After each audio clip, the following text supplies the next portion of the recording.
Assalamualaikum warahmatullahi wabarakatuh. Bismillahirrahmanirrahim. Nahmaduka ya ghafur ya syakur. Mashalli wa sallim barik ala sayyidina maulana Muhammadin wa ala alihi wa sahbihi aswa'in nama ba'du. Mendoakan orang yang sudah meninggal niku sanate muttasil.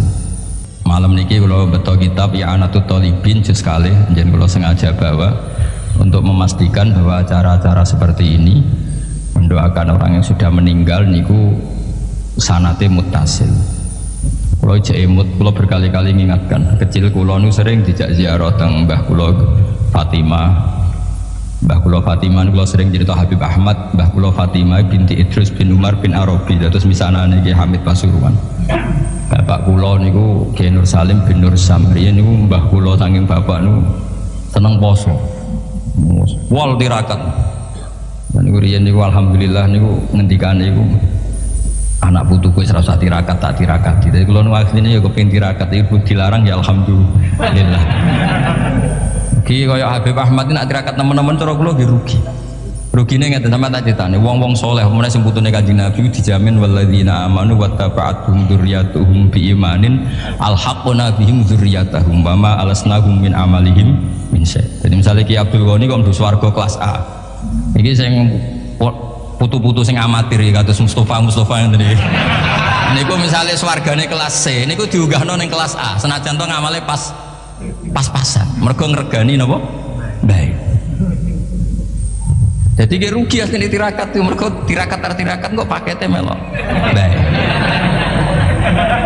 Terus jadi ya putu mulane terus akeh putune wong alim dora alim ku perkarane ya niku dadi dianggap barokah bae.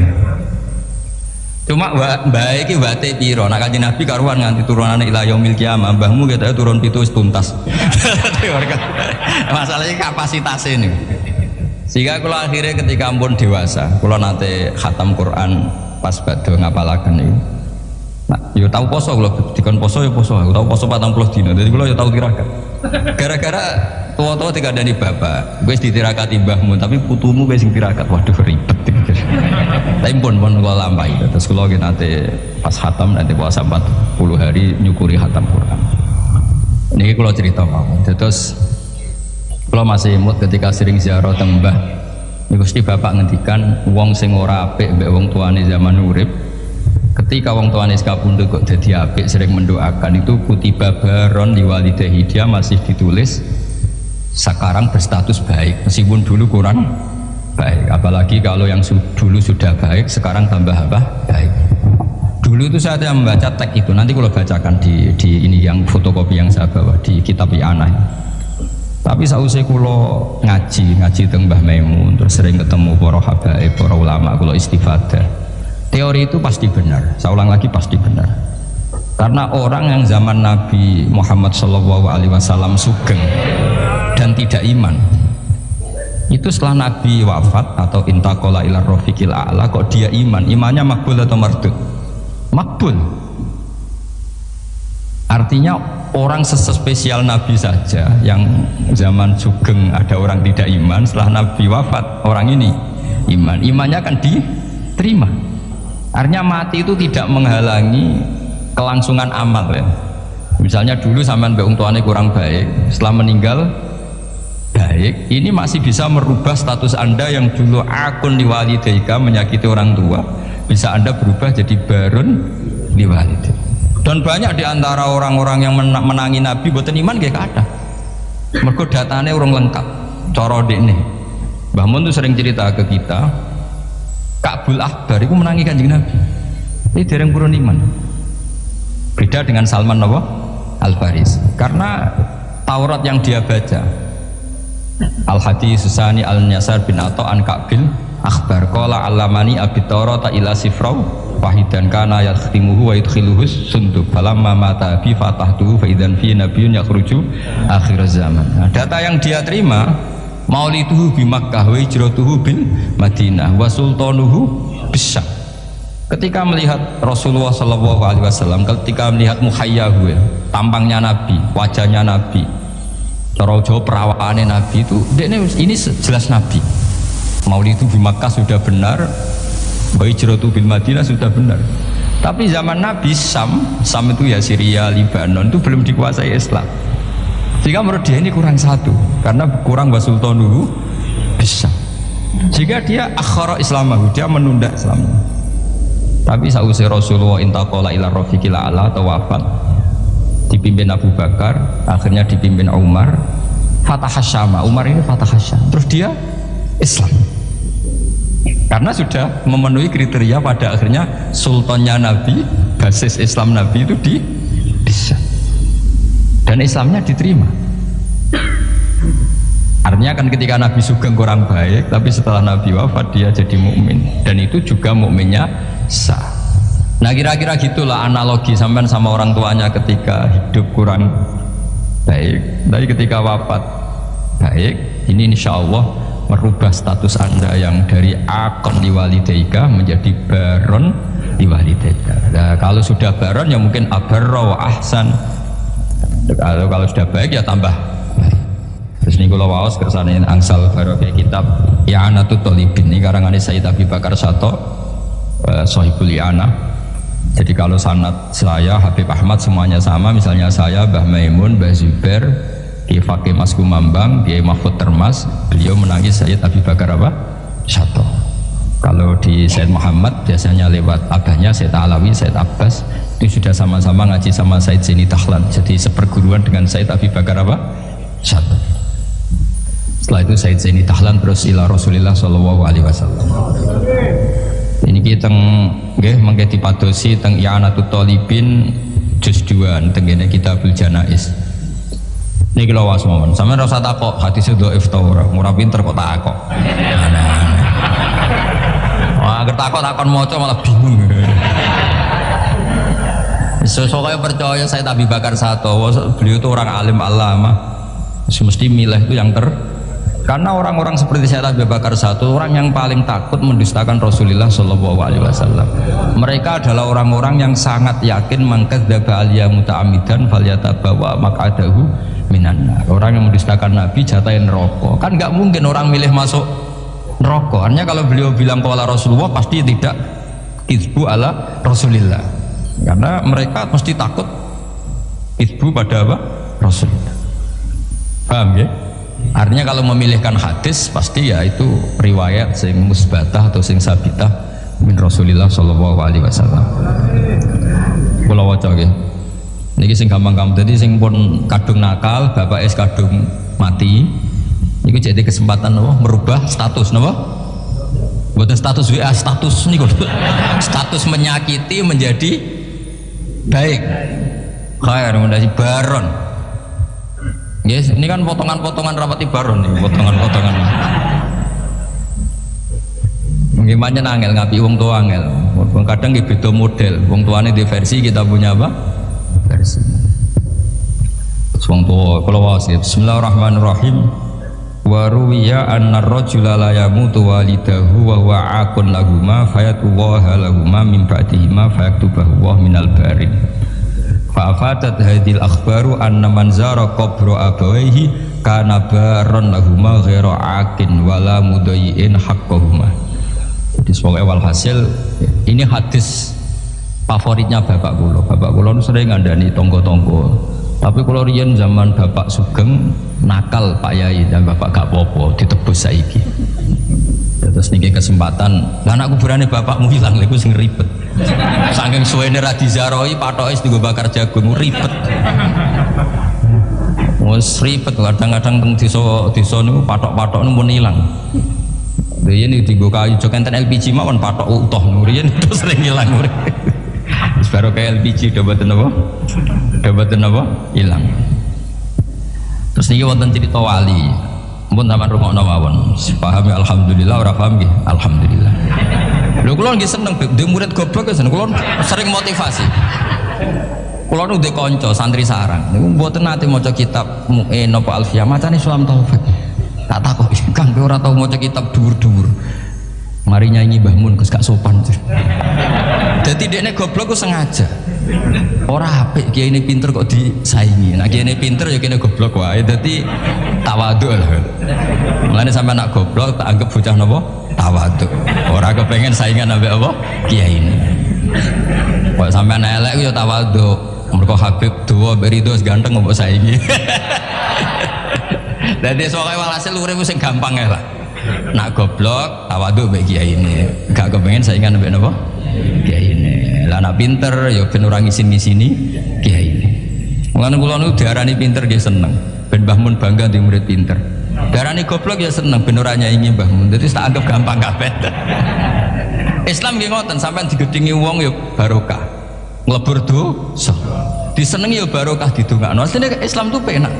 Jadi kita ini diberi resep Rasulullah yang luar biasa. Kowe digedhingi wong yo ganjaran mong lebur dosa. Disenengi yo ganjaran di dongakno. Kurang apanya? Harmonis mbek bojo yo seneng jeneng harmonis. Nah lagi tukaran yuskitun nafaqah. Tukaran iki ora wajib nafaqoi. Lah nek nak kepen medhit tukaran terus. Mergo nak nusus iku yuskitun nafaqah. Penak betul. Jadi kena rasa nafkah ibu bojomu picu supaya nusus. Engko nek wis rewel pure gugur nafkah. Cuma aku ya ora entuk jatah. Pokoke kula niku pengine iku ya pokoke Islam iku enak ngono. Pokoke wau kados dawuh Said Ali tadi asraqal kaunu bihaja bi wujudil Mustafa Ahmad wali ahlil kauni unsun wa sururun qad tajaddad. Pokoke anak Islam ku seneng. Loro ya seneng lebur dosa, sembok sehat ya seneng manfaat. Pernah ada orang hartanya itu habis karena ngobati ibunya.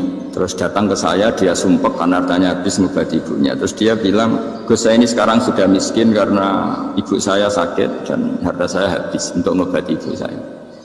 Terus tak guyoni sama saya, kon kepen pinter apa kepen goblok? Kepen pinter Gus. Ingin pinter apa ingin goblok? Katanya ingin pinter. Kalau ingin pinter bahasanya jangan gitu. Harta kamu itu masih di akhirat karena habis untuk ngobati ibu. Bayangkan kalau habis untuk maksiat itu habis betul. Terus dia mulai syukur. Alhamdulillah Gus, harta saya habis secara heroik karena untuk mengobati apa ibu.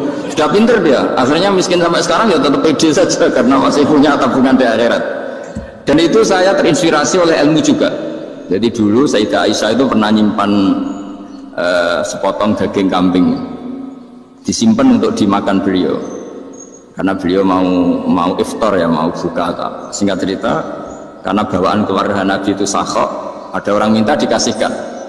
Suatu saat akhirnya kan habis. Terus Nabi tanya, yang daging tadi di mana? Habis.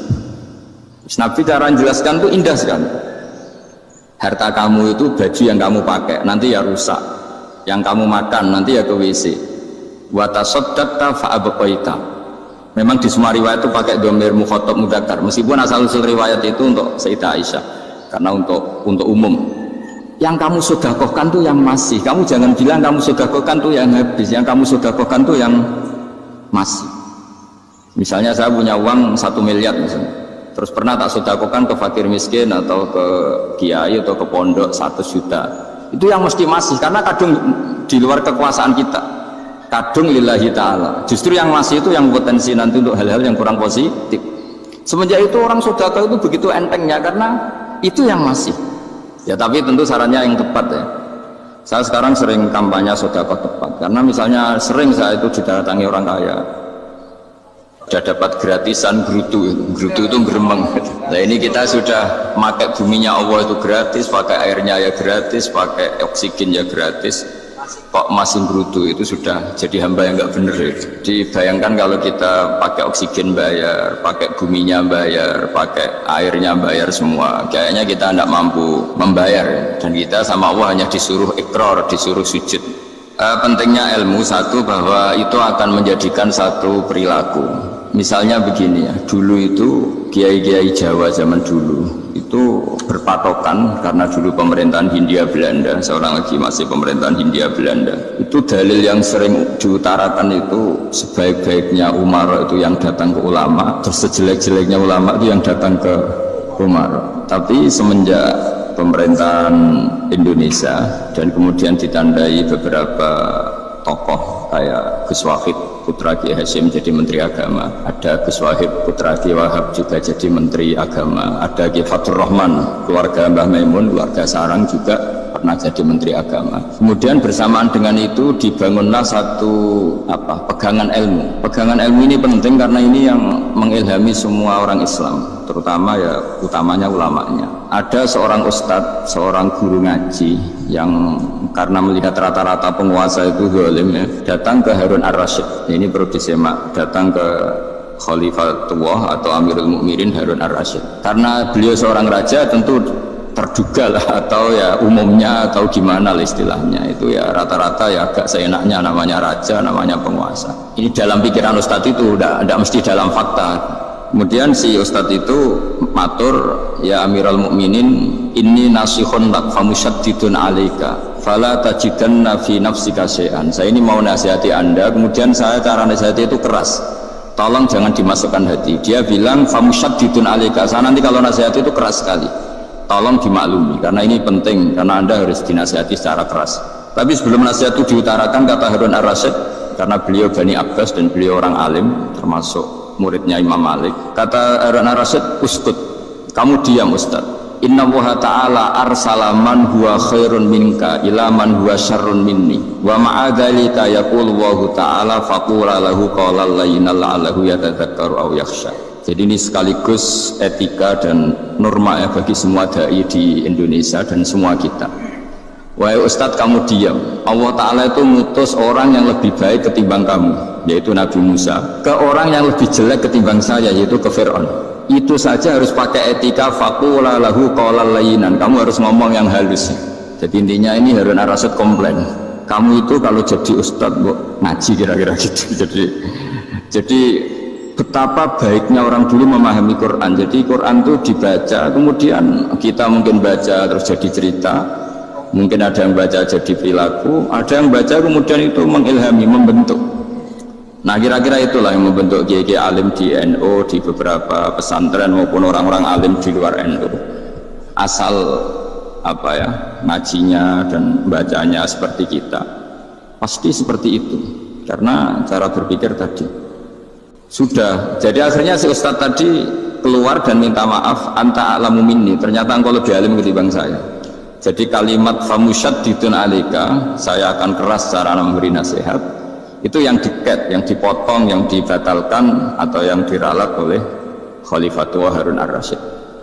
Yaitu dikatakan inna Allaha ta'ala arsala man huwa khairun minka ila man huwa syarrun minni, yaitu Allah mengutus orang yang lebih baik ketimbang kamu, yaitu Nabi Musa, ke orang yang lebih jelek ketimbang saya, yaitu Fir'aun. Itu pun harus faqula lahu qawlan layyinan, cara berdakwah harus dengan kata-kata yang halus, yang lembut, yang indah, dan dengan kata-kata itu diharapkan la'allahu yatadzakkaru aw yakhsha, semoga yang didakwai menjadi ingat.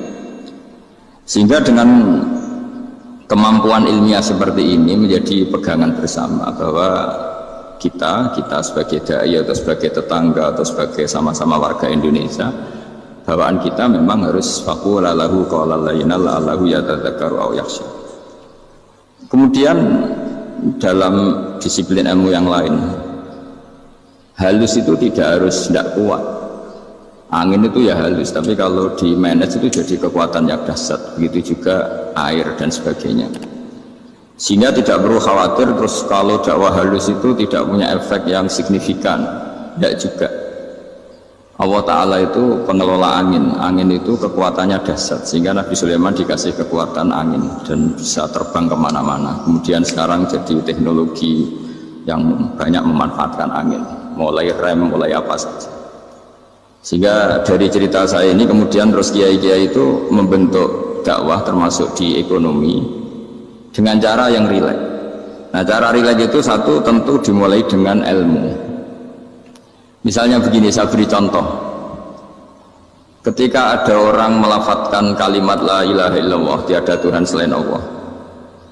Kemudian kalimat ini mungkin kalau orang NU baca itu rutin ya, karena kiainya kelamaan ya yang ikut sambil tidur ya. Kalau tahlil itu disebut kiai tertentu itu mesti yang belakang wah suwi itu, kalau kiai itu lama itu. Nah kiainya juga karena jadi lakon ya, kan lebih semangat karena pegang mic. Biasanya gitu di NU itu, kalau khotib mesti semangat karena pegang mic, yang dengerin mesti ngantuk karena monoton gitu. Karena yang mendengerin sudah tahu, pasti nyuruh baik meninggalkan yang jelek. Jadi ilmunya sudah disimpulkan dulu. Setiap yang tidur di masjid mesti tak tanya kenapa tidur. Ilmunya tidak ada perkembangan, terus nyuruh yang baik meninggalkan yang jelek. Tapi kalau ilmunya agak ada perubahan kan dengar semua pasti nyuruh yang jelek meninggalkan yang baik. Karena watak manusia itu agak-agak suka fitnah, itu suka geger. Tapi kalau monoton itu mesti enggak itu. Tapi yang menjadi pegangan kita, saya ulang lagi, itu ilmu dulu. Saya ulang lagi itu. Saya berkali-kali menyontohkan, kalau ada orang kafir, orang yang tidak bersyahadat 70 tahun, kemudian dia bersyahadat sekali saja di akhir hayatnya. Itu kata Allah, qulil ladzina kafaru iyyantahu yughfar lahum ma qad salaf. Katakan ke mereka yang kafir, jika dia mau bersyahadat, itu masa lalunya diampuni semua. Sehingga kedahsyatan kalimat ini luar biasa. Orang yang kafir 70 tahun saja, barokahnya la ilaha illallah ini, dosanya bisa diampuni semua. Nah kemudian karena ilmu ini tidak begitu populer atau kurang dipopulerkan, atau kita sendiri kurang menghayati, sehingga la ilaha illallah itu lebih dianalisis cara lafadz ini, pelafatannya ada sanadnya enggak ya gitu. Terus cara melafatkan bareng-bareng seperti itu ada tumpengan ini bid'ah enggak ya. Jadi pertanyaannya sudah tidak tentang keramatnya atau sakralnya atau fadilahnya la ilaha illallah, tapi sudah macam-macam. Jadi dan cara seperti ini ada hadisnya enggak, legal enggak, terus ada sanadnya enggak. Jadi saya mohon semohon-mohonnya untuk teman-teman yang di Al-Iman itu harus ngaji ya. Ngaji itu nanti kamu tahu cara mandang sebuah ibadah atau perilaku atau apa sajalah tahu. Karena al-ilmu yurisul ahwal, ilmu itu bisa mengilhami cara pandang. Dulu yaitu saya ulang lagi, ketika zaman Hindia Belanda, karena pemerintahnya Hindia Belanda itu ulama-ulama keras sekali, sejelek-jeleknya ulama itu yang datang ke Umarok. Tapi setelah era Mbah Hashim, era sampai Mbah Maimun, itu mereka peduli sama Umarok, sama semuanya sama-sama warga Indonesia yang ingin melihat Indonesia yang lebih baik. Sehingga banyak ya, kakak saya sendiri pernah wakil bupati, terus putra Mbah Maimun wakil gubernur, ini teman saya Ki Hafid ya bupati. Semenjak itu terus, dan itu nggak lepas dari cara pandang, yaitu cara pandang diantaranya adalah cerita tentang Nabi Musa yang Allah tetap peduli sama Fir'aun, sehingga tetap didakwai Nabi siapa? Musa. Dan posisi Musa datang bukan memanggil. Ya, cuma sampai sekarang tuh belum pernah ke kantor bupatinya Pak Hafid, karena kadang-kadang orang terus curiga mengajukan proposal, jadi dia agak repot. Ketemu bupati itu sialnya kiai kan mesti pikirannya orang bupati ini nyangoni, kiai ini disangoni itu. Jadi terus kayak kita fakir miskin itu. Jadi makanya saya itu belum pernah datang. Tapi alhamdulillah karena beliau berambisi menjadi wa khairul umara mayatuna babal ulama. Jadi datang tapi sangat ambisius ingin mengalahkan ulama, karena dia kalau datang statusnya lebih tinggi. Ya tidak apa-apa, ini tawaduk tapi niatnya agak begitu tawaduk. Jadi saya sering ke Jakarta, tapi ya tadi jarang ya. Biasanya menganggarkan waktu hanya pas saja, tidak kurang tidak lebih. Biasanya ngajar di pondoknya Pak Kures itu di Baitul Quran ya. Hanya ngajar santri-santri itu. Nah, jadi pemahaman Quran dulu itu kata Imam Ghazali, itu membaca Quran itu membaca, bukan bercerita. Kalau kamu membaca seperti ini, kunta qori'an, kamu pembaca. Pembaca itu yang mengambil pelajaran. Tapi kalau kamu hanya cerita, itu namanya kunta hakian. Sebenarnya Anda tidak membaca Quran, tukang cerita. Misalnya tadi cerita Nabi Musa datang ke Fir'aun. Itu kalau kamu hanya cerita, wah dulu itu ada orang namanya Fir'aun didakwai Nabi yang namanya Musa. Ya ini namanya tukang cerita. No? Kalau kamu pembaca tidak gitu. Betapa baiknya Allah, orang sengawur Fir'aun saja inginnya Allah masih ingin diselamatkan dengan mengutus Nabi Musa kekasihnya. Itu namanya kunta qori'an, kamu pembaca betul, bukan kunta hakian, kamu tukang cerita. Begitu juga seterusnya tentang Quran, ayat-ayat seterusnya. Sehingga yang diharapkan dari pembacaan Quran itu memang kita sebagai ahli baca, ahli mu'tabir ya, ahli yang ngambil pelajaran, bukan tukang apa? Cerita. Sehingga dulu ketika Sayyidina Umar radhiyallahu anhu ketika membuka Baitul Maqdis atau Baitul Muqaddas dan diajak syukuran, pesta-pesta makan itu. Beliau nggak mau. Ketika ditanya kenapa engkau nggak mau, alasannya itu langsung beliau baca Quran. Jadi saya punya sekian contoh. Saya ulang lagi, saya punya sekian contoh. Orang-orang dulu dengan Quran itu menyatu, bukan sekedar dihafal tapi menyatu. Sehingga bawaannya itu sudah Qurani, sudah Qurani. Saya beri contoh pertama Rasulullah SAW, nanti Umar kedua. Rasulullah itu pernah nggak makan sampai 3 hari. Terus ditanya oleh sahabat, lalu kekuatan engkau bisa hidup apa? Terus menghentikan al-aswadani, maksudnya itu tamar dan air, hanya makan kurma dan air. Tapi beliau tidak ketemu roti atau nggak ketemu nasi lah kalau orang Indonesia. Ketika hari ketiga dikasih makan oleh sahabat, dipotongkan kambing, kemudian baru makan 3 lukmah, kira-kira ya 3 asupan nasi, berhenti. Padahal sahabat yang lapar sama dengan Rasulullah itu membayangkan Nabi itu sampai kenyang, sampai apa. Tapi ketika ditanya, seperti ini pun nanti ada hisabnya. Walatus alunna yauma idzin anin naim. Jadi acara makan-makan gini itu nanti ada hisabnya. Nabi nangis. Akhirnya sahabat nggak jadi nerusin makan. Jadi ketakutan orang dulu sama ketika Sayyidina Umar dijak pesta ketika memenangkan Baitul Maqdis itu. Inna wa ta'ala ayyara qauman. Allah itu mengkritik sebuah komunitas kaum karena apa? Adhabtum thayyibatikum fi hayatikum dunya wastamta'tum biha. Kamu adalah orang-orang yang jatah nikmat kamu sudah kamu habiskan di dunia. Adhabtum itu kalian habiskan jatah kenikmatan kamu di dunia. Wastamta'tum biha, kamu di dunia sudah berpuas-puas. Maka jatah Anda sekarang di akhirat habis. Sehingga Sayyidina Umar enggak mau pesta-pesta karena takut jatah nikmatnya habis. Kata beliau terus, astabqi thayyibati, akan saya sisakan sisi-sisi kebaikan saya supaya tidak habis. Corong Jawa itu jadi entek-entekno biar jatahnya masih. Sehingga di dunia kiai itu ya, meskipun saya akrab bupati, akrab mungkin wakil gubernur, saya itu ya jarang ketemu. Karena kalau orang Jawa bawaannya ketemu ya makan-makan, guyon-guyon. Nak keterusan ras mlebu swarga. Makanya saya pastikan Pak Yusuf Mansur kesini tidak akan saya jamin, biar aja, biar jatahnya masih. Jadi ini bukan karena saya biar jatahnya masih. Ya, jadi itu ilmunya kiai. Nah, efek dari ilmu ini dahsyat. Kalau Anda berpikir tentang nasib Anda di akhirat, nanti bawaannya juga tidak akan mudah menyalahkan orang lain, tidak akan menghakimi orang lain karena sibuk dengan dirinya sendiri, tapi tidak dengan makna egois, tapi makna orang baik itu siapa? Orang yang sibuk dengan aib pada dirinya, dengan kekurangan pada dirinya, saking sibuknya mikir aibnya sendiri, tidak sempat mengoreksi aibnya orang lain. Itu awal ilmu. Ilmu itu tidak dimulai dari larangan. Kalau larangan karuan, tidak termasuk ahli surga, orang yang suka mengadu domba, tidak termasuk orang baik yang cari kesalahan orang lain. Itu namanya pelarangan. Tapi ilmu itu di atas nahi, di atas pelarangan itu. Kamu punya kesadaran bahwa kamu itu yang penting selamat dulu, jangan memikirkan orang lain. Dengan makna bukan egois, tapi dengan makna supaya tidak menyalahkan orang lain. Nah, saya termasuk, ya boleh dikatakan kiai lah, yang paling fanatik bahwa semuanya itu harus dimulai dari ilmu. Ya saya ulang lagi, dimulai dari ilmu. Nah, dari sini kemudian saya berharap Indonesia menjadi damai, menjadi baik. Itu bukan karena kita baik-baik banget, ya tidak mungkin kita ada nabi, tapi karena sudah sibuk dengan memikirkan kesalahan diri sendiri. Sehingga misalnya kita baca Quran, Rabbana zalamna anfusana, lalu kita langsung ingat betapa hubungan kita dengan Allah itu harus ikrar dulu, merasa zalim dulu, merasa salah dulu. Nah, kalau semua orang merasa salah di depan Allah itu mesti bawaannya nggak mudah menyalahkan orang lain, karena kita bilang Rabbana zalamna anfusana.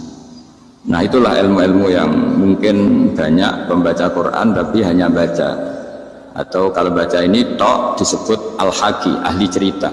Yang dibutuhkan tuh al-qari, pembaca kemudian mu'tabir, kemudian mau beriktikad.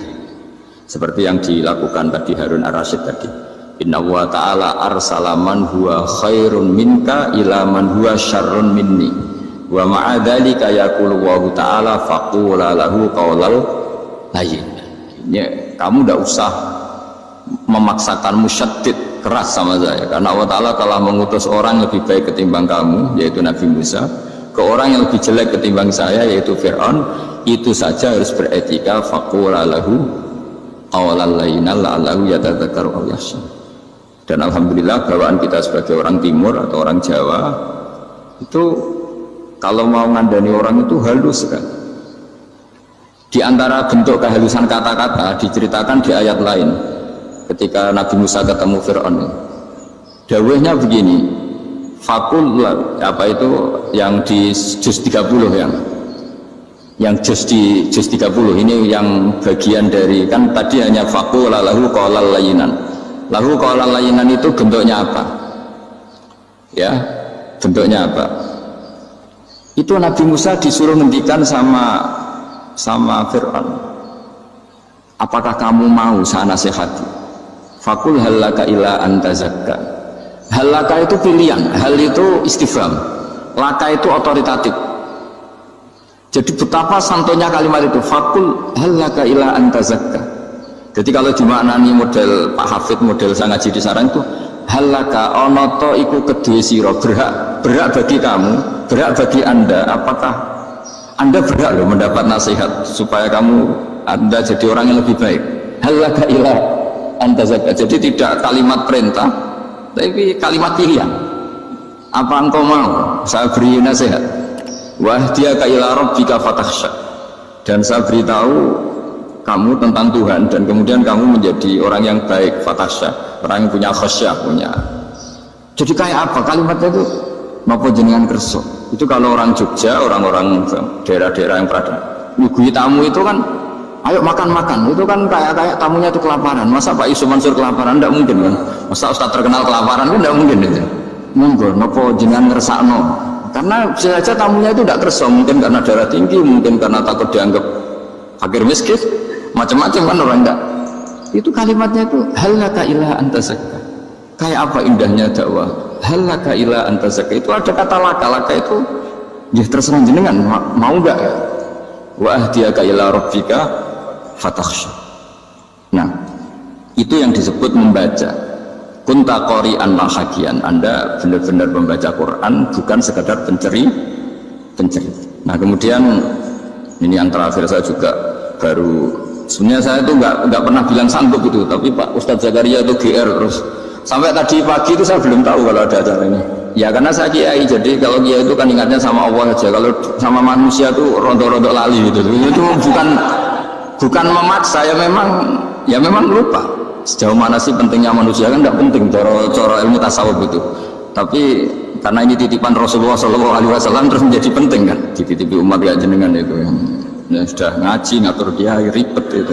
Kiai ini biasa ngaji kan, kiainya yang ngatur, santri ini enggak. Pak Yai ngaji tanggal ini jam ini, itu kan mengabaikan semua aktivitas kiai. Padahal jam ini mungkin saya punya jam, mungkin jalan-jalan atau ngaji atau mutolaah atau munajat. Gara-gara Pak Zakaria ini terus Mas Tamam ini yang provokasi. Harus ngaji di jam ini, tema ini. Saya itu kalau ngaji ditentukan tema itu, ini memang saya agak keras di bab ini. Itu kayak ibarat gini loh, saya ini dokter, kemudian ada orang yang sakitnya itu jantung, terus bilang ke saya, Pak dokter sembuhkan kukul saya. Wong penyakit ekstrimnya itu jantung, kok bila disembuhkan apa? Kukul. Kan gak penting, sembuh tidak sembuh, kukul itu kan gak penting. Jerawat itu. Kiai itu tahu kesalahan paling fatal manusia itu akidah. Jadi kadang-kadang mintanya ilmu yang tidak akidah, yang gak penting. Jadi kadang-kadang kiai itu ya digurui betul kalau di Indonesia.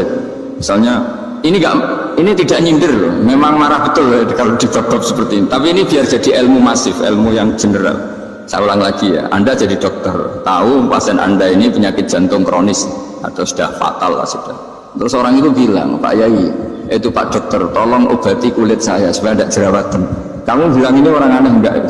Aneh kan? Nah kiai juga gitu. Saya sering itu ada orang mau haji gitu, Gus doain saya jadi haji mabrur. Pernah belajar haji Pak? Dereng Gus. Mungkin enggak, orang belum belajar nyupir terus kemudian minta didoain, Gus saya mau nyupir doain selamat. Nyupir aja enggak bisa kok minta doa selamat. Harusnya urutannya kan belajar dulu baru minta doa. Tapi kali ini aliman bener, ngajaknya akidah dulu, ahli sunnah kan. Nah itu bener, karena akidah itu hal yang prinsip memang harus. Kalau kebetulan enggak bener, taruh visi betul. Untungnya kalau temanya bener. Jadi saya mohon ke seluruh orang-orang yang mau ngaji ke kiai itu, tema itu biar yang milih kiai supaya tahu prioritas yang harus benahin. Jangan tema yang kita yang milih, jangan-jangan tema yang kita pilih itu tidak mendesak atau tidak penting. Ini bukan apa-apa, ini saking ingin baik saya ya, keinginan baik saya supaya dulu zaman sahabat ya gitu. Kalau ada pertanyaan salah sama Nabi dibenerin, cuma Nabi terlalu bijak, cara benerin tuh enak. Kalau saya karena tidak Nabi saja ya agak-agak kasar kan, kalau tidak Nabi tidak wajib bener terus. Yang wajib bener terus itu Nabi. Saya beri contoh, Nabi itu ngendikan tentang kiamat. Kiamat itu dahsyat, mengerikan gini-gini. Kalau pikirannya orang kampung itu begini, Nabi ini aneh. Cerita kiamat dahsyat tapi nggak ada tanggalnya, nggak ada tahunnya. Harusnya ada dong biar kita bisa persiapan. Sehingga Nabi disomasi di tengah-tengah khutbah itu, ya Rasulullah mata sa'ah. Karena ini orang Bedui, Nabi nggak dengerin, diulang lagi. Mata sa'ah ya Rasulullah. Ketika Nabi mengabaikan itu ada dua kelompok sahabat, yang satu bilang lam yasma, Nabi tidak dengar sehingga mengabaikan. Yang kedua bilang sami'a wa kariha, Nabi sebenarnya mendengar tapi tidak berkenan. Tapi diulang lagi ketiganya, ya Rasulullah mata sa'ah. Akhirnya Nabi jawab, mau tidak mau, karena kalau enggak ya dia namanya orang Bedui ngomong terus. Nabi balik tanya, ya karena cara berpikir dia kalau kiamat itu jelas kapannya kan bisa persiapan gitu. Paling enggak pas mau kiamat terus pas ngaji Quran apa kan bisa persiapan gitu. Akhirnya Nabi balik tanya, ma'atalaha, kalau kamu berani tanya kiamat lalu persiapan kamu apa? Ya terus orang itu bilang masyhur tuh, ma'atalaha kabira sholatin wala syamin wala kadza wa kadza walakinni uhibbuka. Saya sebenarnya tidak punya persiapan ya Rasulullah, cuma persiapan banyak puasa ya enggak, banyak sholat enggak, tapi saya mencintai engkau. Masyhur itu jadi hadis paling legenda, almar'u ma'aman ahabba, sebagian disebut anta ma'aman ahbabta. Ini kata semua sahabat yang di masjid. Si Bedui ini orang paling dibenci sahabat karena mengganggu Nabi saat khutbah, tapi akhirnya ini menjadi orang paling dicintai sahabat karena barokahnya itu hadis itu keluar secara terbuka, almar'u ma'aman ahabba. Sebagian riwayat yuhsyarul mar'u ma'aman ahabba, nanti orang akan sowan sama Allah bersama orang yang mereka cintai. Nah itu sahabat-sahabat fama farihu ba'dal Islam farahahum biadal hadis. Mereka tidak pernah senang setelah masuk Islam sesenang hadis ini. Karena kita tidak perlu soleh-soleh banget, cukup nyintai orang apa? Soleh gitu. Makanya saya sekali bilang itu ya, kadang-kadang saya jadi orang alim itu ya rugi. Ruginya tadi, misalnya untuk menjadi orang alim harus hafal Quran, ngaji Bukhari, Muslim, Ikhya. Ternyata pengumuman kedua orang nggak bisa apa-apa. Gelombang kedua para pecinta, waduh gitu kan repot ya. Jadi kita yang jadi orang alim susahnya bukan main, ternyata disaingi pengumuman kedua dan para pecintanya. Wah itu kan akhirnya ketemu orang-orang nggak jelas tadi.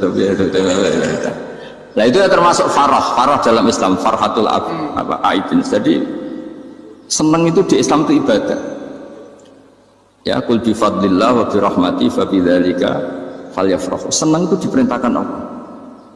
Saya itu sering di kamar, kadang itu nyun sewu kayak gatelan itu, apa itu, ya agak pukur-pukur terus merengut saja malu. Malu saya itu dilihat Allah kok kayak agak ridho itu malu.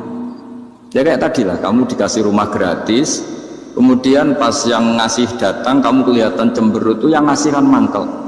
Jadi dikasih gratis masih cemberut. Sama hubungan kita dengan Allah itu semuanya dikasih gratis.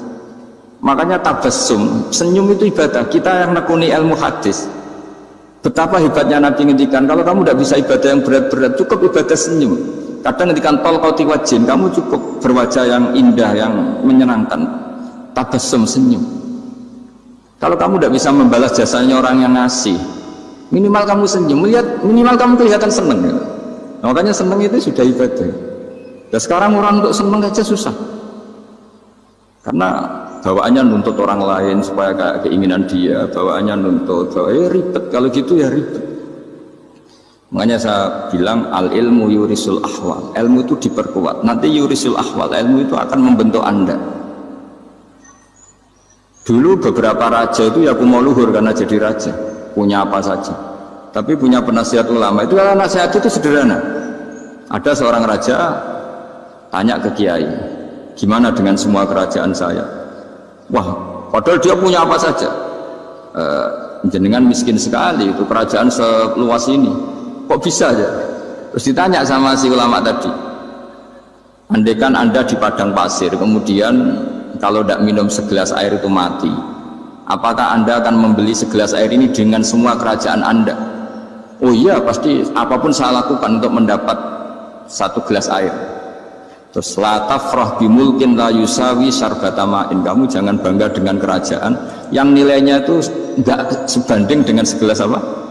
Air. Akhirnya raja itu mikir, saya tidak jadi raja bisa hidup, tapi kalau nggak minum air mati, berarti penting satu gelas air. Akhirnya lama-kelamaan ini anggap kerajaan itu biasa, ternyata nggak sepenting segelas air. Ya seperti kita lah, misalnya orang nggak punya alpat tuh tidak malu, tapi kalau nggak punya celana itu malu. Kamu mau punya alpat tapi nggak punya celana? Kan nggak mau. Yaitu ilmu itu yurisul akhwal, ilmu akan melahirkan satu perilaku. Jadi kalau ilmu Anda mantap, pasti syukurnya juga mantap gitu. Ya makanya saya termasuk kiai yang selalu mendorong pentingnya ilmu. Bahkan kata Sufyan Ats-Tsauri ngendikan saking pentingnya ilmu ada kata fa'lam annahu la ilaha illallah, dimulai kata fa'lam. Dan saking pentingnya ilmu itu setiap nabi itu status permanennya itu hanya satu, mengajar. Rabbana wab'ats fihim rasulam minhum yatlu 'alaihim ayatik, membacakan ayat-ayat Allah, sampai wa yu'allimuhumul kitab, mengajarkan kitab wal hikmah. Bahkan Allah sendiri wasofa dzatahul 'aliyah bi annahu al-muallim, yaitu Allah ngendikan Ar-Rahmanu 'allamal Qur'an. Jadi betapa hebatnya pengajar. Allah sendiri mensifati dirinya itu Ar-Rahmanu 'allamal Qur'an. Allah itu Maha Rahman yang mengajarkan Quran. Di surat Iqra juga disebutkan Iqra wa rabbukal akram alladzi 'allama bil qalam. Jadi Allah mensifati dirinya sebagai pengajar. Kayak apa pentingnya mengajar? Karena al-ilmu yurisul ahwal. Ilmu ini melahirkan satu sikap. Pernah ada orang hartanya itu habis karena ngobati ibunya. Terus datang ke saya, dia sumpek karena hartanya habis ngobati ibunya. Terus dia bilang, Gus, saya ini sekarang sudah miskin karena ibu saya sakit dan harta saya habis untuk ngobati ibu saya. Terus tak guyoni sama saya, kon kepen pinter apa kepen goblok? Kepen pinter Gus. Ingin pinter apa ingin goblok? Katanya ingin pinter.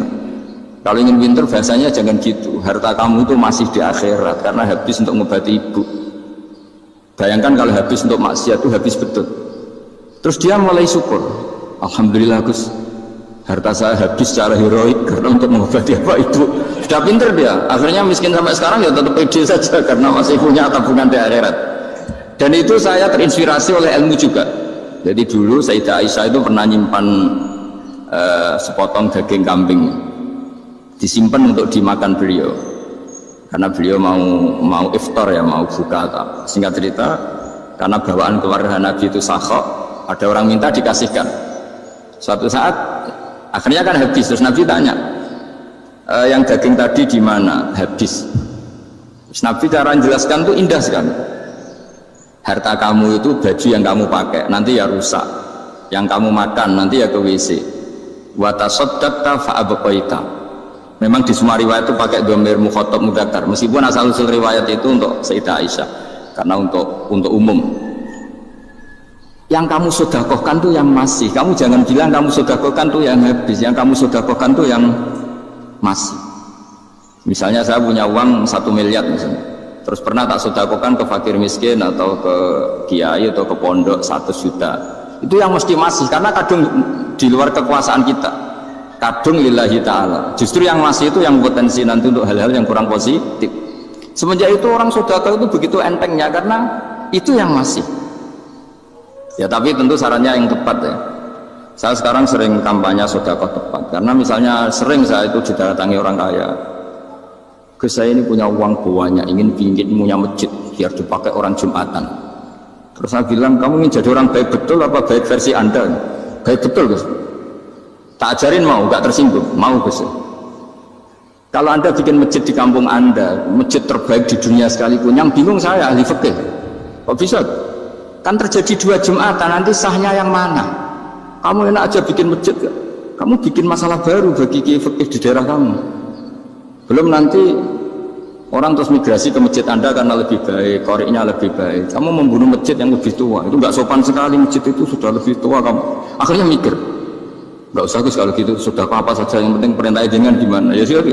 Jadi sedekah itu juga harus dibina supaya kalau orang Kan bisa saja kan uang 100 juta itu untuk fakir miskin manfaat, ternyata untuk masjid yang sifatnya aksesoris, untuk lampu yang kristal yang mahal-mahal, bukan yang pokok.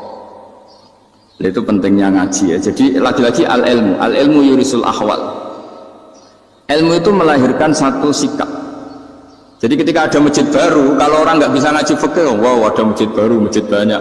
Tapi kalau yang ngaji fikih ngerti, ini malah ada masalah baru karena ada tak duduk Jumatan, gimana hukumnya 2 Jumatan dalam kondisi yang tidak mendesak.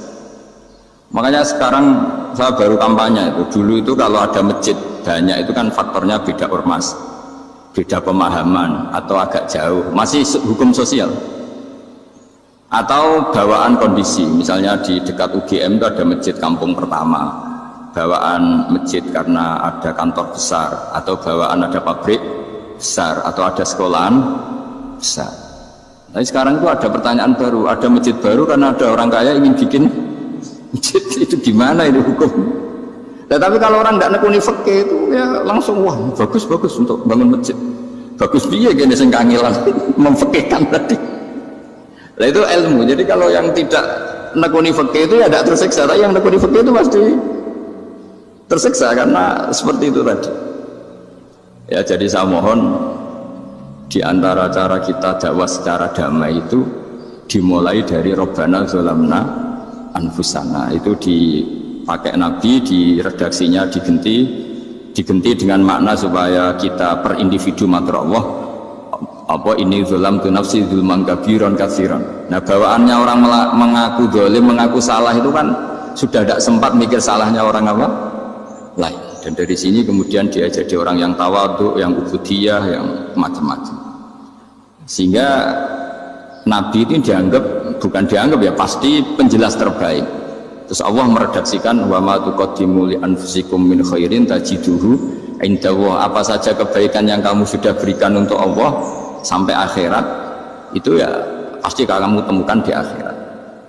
Terus yang terakhir saya beri contoh orang peminta-minta, sa'il.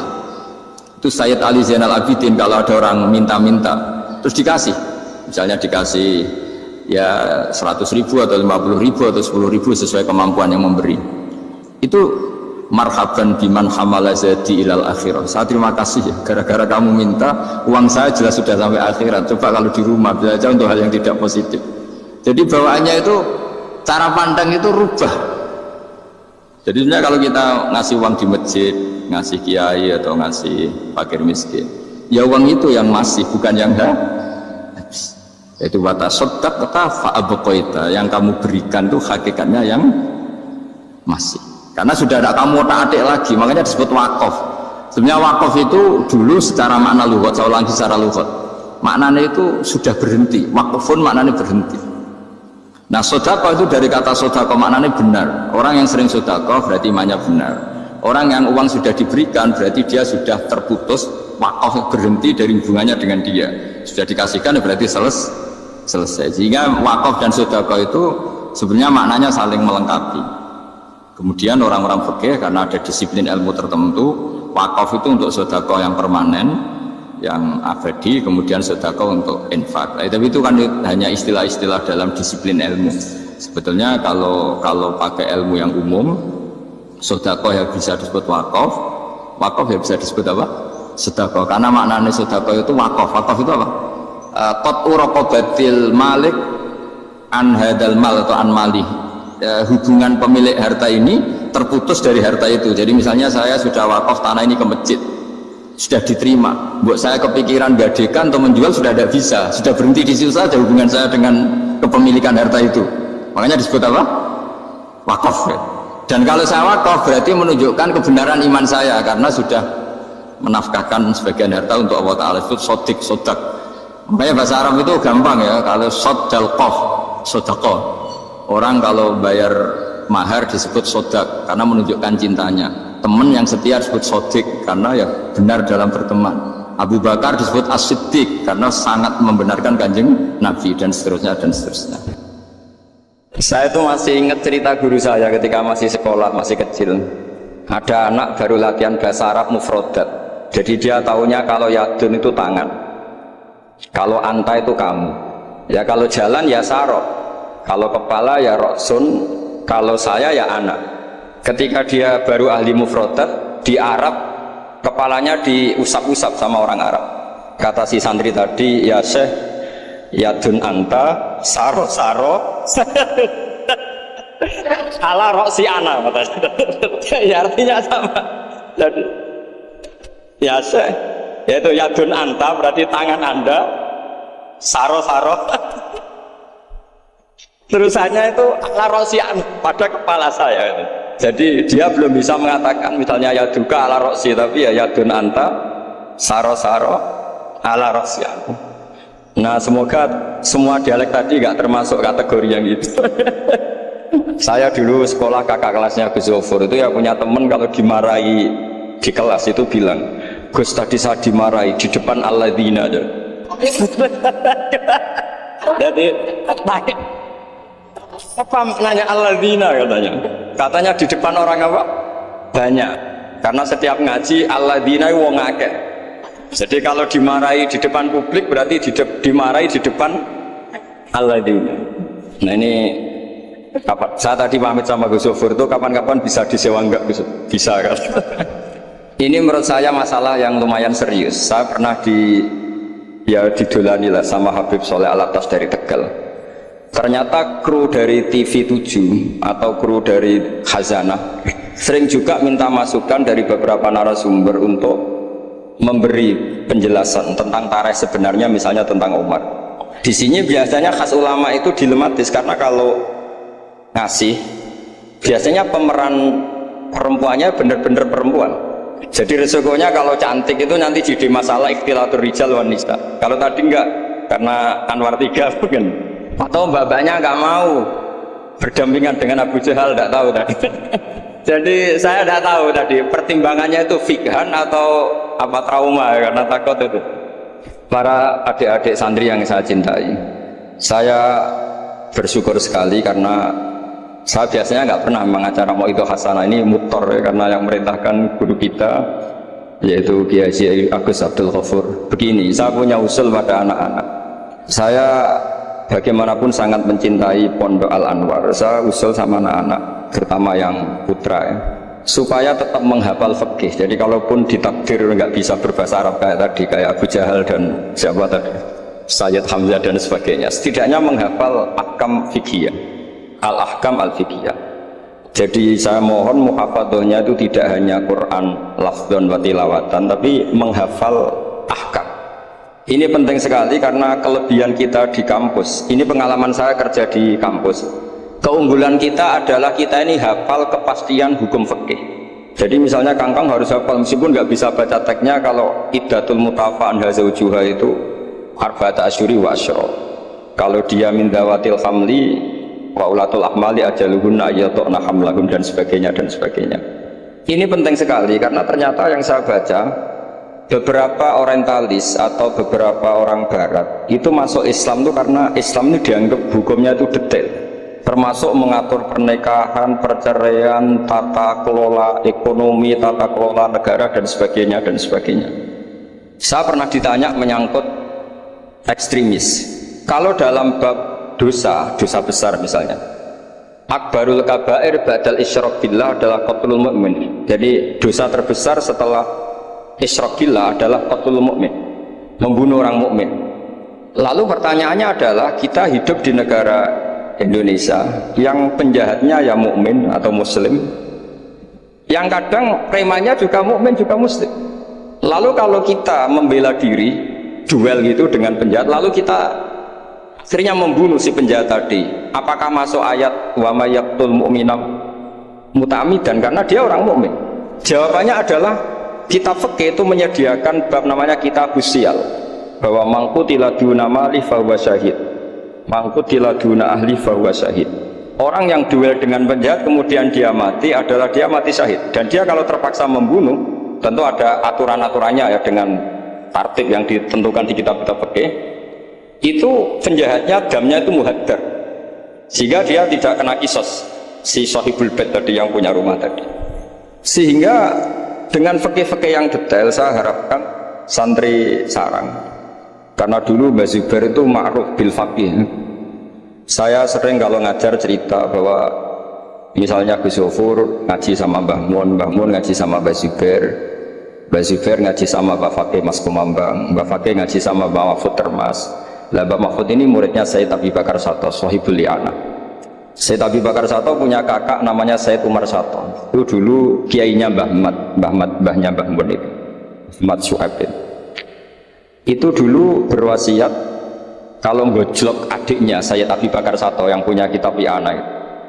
Serana gunane mulang kitab gede-gede, yang penting apal kan. Akhirnya kita ini korban konsepnya Sayyid Umar, jadi disuruh muhafadzah. Karena memang harus hafal, jadi mahfudot saat tadi jagoan sama Gus Zofur. Apa ingat ketika dulu muhafadzah? Karena kalau kita muhafadzahnya alfiyah itu gurunya bisa kita akali. Kalau kita pura-pura guru itu biasanya malu nyemak pakai kitab karena dikira nanti tidak hafal. Akhirnya murid-murid tahu. Dikebut ya Gus, enggak mesti bingung. Jadi ada trik. Ya akhirnya betul anak-anak terus gurunya semuanya terus wes pun Pak. Jadi bisa diakali juga. Akhirnya ya lolos. Terus cerita kedua ini kisah nyata.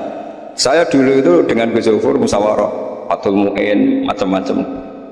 Pernah digojlok sama bapak. Aku masuk krungu kon alim fikih ambek Gus Zofur makili Anwar, tapi aku ora percaya kon iso jawab pertanyaan. Napa Pak? Itu ada seorang imam lupa baca Fatihah, langsung baca Sabbihisma rabbikal a'la. Kemudian makmum bilang subhanallah. Karena si imam tadi hanya hafal tadi 3 juz tadi. Itu enggak pede. Ganti wadduha. Wadduha makmumnya masih bilang subhanallah. Akhirnya ganti surat yang dia pasti benar, yaitu ganti kulhu. Karena dia dikira kalau surat panjang itu salah, akhirnya diganti kulhu masih subhanallah. Lalu makmum tahu ini nggak ada solusinya kecuali dijelaskan secara jelas. Orang mau coba Fatihah. Lah itu fikih kita, makanya saya berharap nanti Gus Zofur juga ngarang fikih yang seperti itu. Apakah yang seperti itu membatalkan sholatnya makmum? Karena darurat. Hanya subhanallah nggak memahamkan. Dia mau nggak mau harus ngomong. Kalau masalahnya itu udah baca Fatihah. Nah, ini nanti supaya jadi fasul masalahnya Anwar 3 itu kalam ini termasuk membatalkan apa? Enggak. Karena kalau cari padanan ayat Quran tentang Fatihah juga tidak yakin imamnya paham. Misalnya pura-pura baca walaqad atainaka sab'am minal mathani yang artinya Fatihah juga saya yakin imamnya juga nggak paham. Jadi ini ada masail-masail fikih yang setelah ditanyakan memang fikih dulu itu tidak memuat. Kita harus kreatif, tapi bukan berarti merasa istihad untuk jawab beberapa pertanyaan. Terus cerita keempat, ini tentang guyonan-guyonan ilmiah. Dulu itu kata Mbah Mun itu sering cerita, dan ini etika modern ya. Kebetulan norma modern dalam dunia akademik seperti ini, yaitu skeptisisme. Jadi orang itu harus agak ragu kalau dengan pendapatnya. Ada seorang alim itu yakin kalau orang naik bulan itu tidak mungkin karena dia percaya dengan teks Al-Qamar itu fisama irrobiah. Tapi kata muridnya itu Kiai Kudus, semuanya dua-duanya Kiai Kudus itu Kiai terkenal semua. Kalau menurut muridnya pokoknya mungkin ya. Orang mungkin terus dia cerita pola Rasulullah gini panjang lebar. Itu bantah-bantahan itu sampai 3 jam sampai dekati fajar. Setelah dekati fajar kata gurunya pokoknya cara aku gak mungkin. Terus muridnya bilang, alhamdulillah, ya pun bukan apa-apa. Gurunya janggal. Kenapa kamu sekarang taslim, padahal mulai tadi kamu terus bantah saya? Karena guru saya sudah bilang menurut saya, itu hanya guru. Kalau bilang menurut saya, tadi Anda bilang, Pak Guru bilang pola Rasulullah. Itu Rasulullah itu milik kita semua, jangan-jangan tafsir guru salah, makanya saya bantah terus. Jadi itu unik. Tapi kalau sudah menurut saya, ya sudah itu menurut guru. Kalau tapi bilang kalau qala Rasul gini-gini bisa saja guru salah dalam menafsirkan qala Rasul. Ini penting sekali dalam ulumul Quran. Saya yakin Gus Zofur lebih tahu. Misalnya begini, saya sering kali digugat oleh para saintis Pak Bahak dalam proses embriologi itu tidak ada min alakir segumpal darah. Yang ada dalam embriologi itu alak itu ya semacam zigot yang nempel di dinding rahim. Kemudian itu yang nanti jadi janin. Kalau segumpal darah ya orang keguguran. Nah, terus saya tanya, apa ada di Quran itu segumpal darah? Kata dia ada min alakin. Saya bilang saya ini hafal Quran, tidak ada kata segumpal darah. Kalau min alakin ada kata saya. Terus, tapi kata kiai-kiai itu begitu apa? Ya tapi tetap Qurannya itu min alakin, bukan segumpal darah. Yang ada segumpal darah itu terjemahannya, bukannya kata saya. Ini penting saya utarakan. Nanti kalau terbukti secara sains bahwa nggak ada proses embriologi itu segumpal darah, itu yang salah bukan Qurannya, tapi kita yang mengartikan bahwa alakin itu segumpal darah. Sehingga kalau kamu mengartikan alakin segumpal darah, kamu harus bilang ini menurut saya, bukan menurut Allah dan Rasul. Nanti kalau kamu bilang segumpal darah menurut Allah dan Rasul, berarti kalau penelitiannya salah, yang salah Allah dan Rasul. Nah, meskipun tentu sesuai ilmu balaghah bisa saja min alakin benar-benar maknanya segumpal darah, hanya untuk litahjin atau untuk litakbeh, supaya manusia tidak sombong, diceritakan dia diciptakan sejenis segumpal apa? Darah, bukan harus materinya dari segumpal darah, tapi sejenis itu ya, untuk supaya manusia tidak sombong. Bisa saja kalau cara balaghah demikian. Ini kembali ke Umar. Tadi saya ketika melihat drama Umar itu, Sayyidina Umar itu berkali-kali punya pendapat karena beliau itu sering solid, sering akurat, sampai penggemar beliau mengintikan hadza mar'a Allah wa ra'a Umar, hadza mar'a Allah wa ra'a Umar. Ini pendapat Allah dan pendapat Umar. Sampai Sayyidina Umar marah besar, la taqulu hadza hukmu wa hukmu Umar, walakin qulu hadza hukmu Umar. In kana sawaban fa min Allah wa in kana khata'an fa min Umar. Kamu jangan mengatakan kalau ini pendapat Allah, tapi katakan pendapat Umar. Jadi kalau benar ya min Allah, kalau salah dari apa? Umar. Tapi sekarang banyak beberapa organisasi ekstrim yang semuanya itu di atas namakan Allah.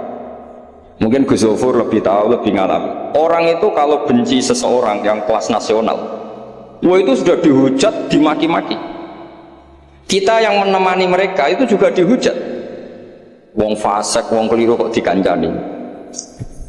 Karena pikiran fikihnya adalah kita harus tafrik bainal haqqi wa bainal batil, harus jelas ada demarkasi mana hak, mana apa? Batil. Itu fikih yang sementara kita pelajari. Sehingga mungkin orang enggak apa ya istilahnya akan menyalahkan lah saat kita bertemanan dengan orang yang macam-macam di Jakarta, apalagi orang liberal macam-macam. Tapi kalau sampai ngaji lagi di atas itu, misalnya belajar ilmu tasawuf, kita diajar ya kan, kalau kamu berteman sama orang dolim, ma tadri madza yuhtamu bih. Orang dolim itu kamu pun tidak tahu madza yuhtamu bih. Jangan-jangan dia yuhtamu bi husnil khotimah. Kamu juga nggak pernah tahu madza tuhtam. Apa kamu nanti tuhtam bi husnil khotimah apa suil khotimah. Sehingga orang-orang tasawuf itu melihat orang dolim ya tetap hormat, karena tidak tahu nanti akibatnya jangan-jangan dia husnul khotimah, kita yang suul khotimah. Ini penting bagi anak-anak Anwar 3, murid-murid Gus Zofur, sehingga orang-orang alim itu harus kamu beri ruang, meskipun secara zahir berteman orang-orang yang macam-macam, karena itu ada ilmunya. Kita tidak ngambil sikap, itu ada ilmunya. Makanya di kitab Hidayatul Hidayah, beberapa kitab tasawuf diterangkan, kalau kamu melihat orang fasik, jangan-jangan yuhtamu bi husnil khotimah, kamu tidak. Kita ingat cerita Wahsy. Wahsy itu orang yang dilaknati Rasulullah karena qatilu Hamzah. Ketika Nabi aksara min la'nil kuffar, malah nazala qaulu ta'ala laisa laka minal amri apa syai'un aw yatuba alaih. Dalam surat Ahzab ketika Allah mensifati orang munafik, itu masih ada kata wa yu'adzibal munafiqina insya'a, masih ada kata aw yatuba alaih. Kemungkinan orang munafik adalah Allah menyiksa mereka insya'a atau memberi tobat. Sehingga banyak ulama, terutama guru kita Syekhina Kiai Maimun Zubair, itu berteman orang macam-macam nggak masalah, dan kadang-kadang banyak menimbulkan kekecewaan. Ini nanti nggak ada tafrik bainal haqqi wa bainal batil. Nah, saya akan menjelaskan di sini bahwa itu ada ilmunya, ada ilmunya. Banyak orang sing la'anahu Rasulullah, bahkan da'a alaihi Rasulullah, kayak Wahsy, kayak Khalid bin Walid, kaifa yukhlifu qaumun fa'alu bi'aihim hakadha. Zaman itu binabihim hakadha, yaitu ketika Rasulullah perang Uhud itu syujja wajjuh wa kusirat rubaiyatu wa udmiyat lisatu. Ketika Nabi babak belur wajahnya, kata beliau kaifa yuflihu qaumun fa'alu bi nabihim hakadha. Tapi apa yang terjadi? Justru Khalid bin Walid itu masuk Islam. Wahsy qatilu Hamzah juga masuk Sehingga saya meskipun punya sikap, tentu saya sebagai orang punya pilihan gaya hidup. Mungkin saya ya akrab lah kalau sama misalnya Mas Nusron gitu. Tapi kalau Gus Zofur akrab. Tapi saya menghormati, itu pasti ada ilmu. Saya jaga jarak ya ada ilmunya. Gus Zofur berteman juga ada ilmu. Nah, ini yang saya harapkan dari Anwar. Mohon ilmu ini diperkuat, karena basis terkuat peradaban adalah ilmu. Ilmu menyediakan segalanya. Sama masih ingat Gus Mek Peloso itu akrab sama bapak saya, karena beliau senang semaan. Kebetulan pendiri semaan Jantiko itu bapak sama Gus Mek. Jamiah anti koler beberapa. Selama-lama diganti Mantap, terus di era putra-putranya diganti Tigrul Ghafilin. Itu kalau jagungan sama bapak itu beliau bilang intinya begini. Iya, nahi mungkar, kenal era gelem kok nahi mungkar. Oleh proses piye, oleh tarbiyah piye kenal era gelem. Meskipun tentu anak-anak tidak saya sarankan seperti Gus Mek, karena jadab Anda tidak mesti sukses kayak Gus Mek. Nah, itu kan resiko. Karena untuk sukses itu butuh keramat, butuh macam-macam loh. Kalau sampean latihan gitu pasti ditangkap keamanan itu. Karena itu masalah itu kalau di pondok masalah. Tapi apapun itu, kita punya cukup khazanah ilmiah untuk melihat itu. Saya berkali-kali kalau acara di Pondok Hajan sering bilang berteman orang fasik itu tidak boleh. Wa ingkala dasarin fajan ibu suratan. Kalau berteman orang fasik itu tidak boleh karena nanti ketularan fasik. Tapi kalau dibalik, pertanyaannya dibalik. Mbah niki membina orang fasik. Dan diantara membina tentu prosesnya itu berkawan macam-macam. Kalau dibalik itu menjadi haram apa halal? Bukan dibahasakan berteman orang fasik, tapi membina orang fasik. Ini penting saya utarakan karena khazanah kita itu banyak. Saya berharap ulumul Quran di sini sampai yang seperti itu. Saya beberapa kali belajar kitab Hayatus Sahabah. Di situ ada satu aplikasi Kamal Quran, baik yang fiqhul dakwah maupun fiqhul ahkam. Saya di situ yang paling saya kenang adalah cerita-cerita misalnya termasuk yang dikutip Habib Zain bin Semit dalam kitab Al-Manhajus Sawi. Suatu saat ada ustadz saking semangatnya nahi mungkar karena si Harun Rasid sering salah, didatangin. Kata si ustadz tadi, inni nasihun lak famusyaddidun alika fala tajidanna fi nafsika aliyah sehat. Saya akan memberi nasihat Anda, tapi saya agak ekstrim, agak keras. Mohon kamu jangan tersinggung, Anda jangan tersinggung. Anda ya Amirul Mukminin jangan tersinggung. Tapi apa kata Amirul Mukminin Harun ar-Rasyid? Uskut ya jahil, kamu ustadz bodoh. Terus fa inna Allaha ta'ala qad arsala man huwa khairun minka ila man huwa syarrun minni. Ini saya terpaksa bahasa Arab karena tadi takut kalah sama Abu Jahal tadi. Jadi ini mohon sekali, ini kompetisi. Jadi kalau Abu Jahal saja bisa bahasa Arab, masa saya kiai tidak bisa bahasa Arab? Jadi saya tadi itu ya kan di Abu Jahal saja bisa bahasa Arab, fasih lagi tadi. Yang saya kecewa dia sopan ngasihkan mic tadi. Judulnya sudah benar, gak sopan tadi kok gak benar. Jadi memerankan Abu Jahal memang harus gak sopan. Tapi semoga berakhir nanti diteruskan jadi Abu Jahal repot. Nah ini kata Harun ar-Rasyid, inna Allaha ta'ala qad arsala man huwa khairum minka ila man huwa syarrun minni. Wa ma'a dzalika qala ta'ala faqula lahu qawlan layyinan la'allahu yatadzakkaru aw yakhsha. Tentu kita tahu Allah mengutus Musa dan Harun, atau Musa saja yang populer. Musa itu man huwa khairun minka, tentu Musa itu lebih baik ketimbang Anda. Ila man huwa syarrun minni, tentu Fir'aun itu lebih buruk ketimbang saya. Itu saja masih ada aturan faqula lahu qawlan layyinan. Kamu harus ngomong yang halus. Kok kamu dakwai saya mau pakai kasar? Akhirnya si Fasakata tadi yang gurunya langsung ustadz, yang ustadz tadi langsung diam dan ngakui kalau Harun ar-Rasyid lebih alim ketimbang dia. Nah saya harapkan nanti ulumul Quran di setai 3 itu tidak sekedar mengenali mufrodat, tapi mengenali makna terjemah, juga makna yang bisa disimpulkan dari ayat-ayat Qur'aniyah. Sehingga nanti keyakinan saya ya, apapun berubahnya zaman, nanti Quran itu tetap bisa dibaca kalau cara maknani seperti itu. Tapi kalau Anda maknani mufradat, resikonya adalah mufradat yang disebut itu kadang sudah tidak ada. Yaitu tadi misalnya wal khaila wal biwala wal hamira litarukabuha wasina. Tentu sekarang kita naik Innova, kita naik mobil, bukan naik khail, bukan naik biwal. Tapi kalau dimaknani secara tadi, pokoknya ada markup, ada tunggangan yang kita naiki, ada tunggangan. Dan kalau kita dapat nikmat tunggangan itu, kemudian kita syukur, kita tahu ala dhuhuri, ya yang penting sumatat guru ni'mat rabbikum. Ini penting saya aturkan karena saya berkali-kali berdebat juga. Kalau di kota itu kan ada dialog.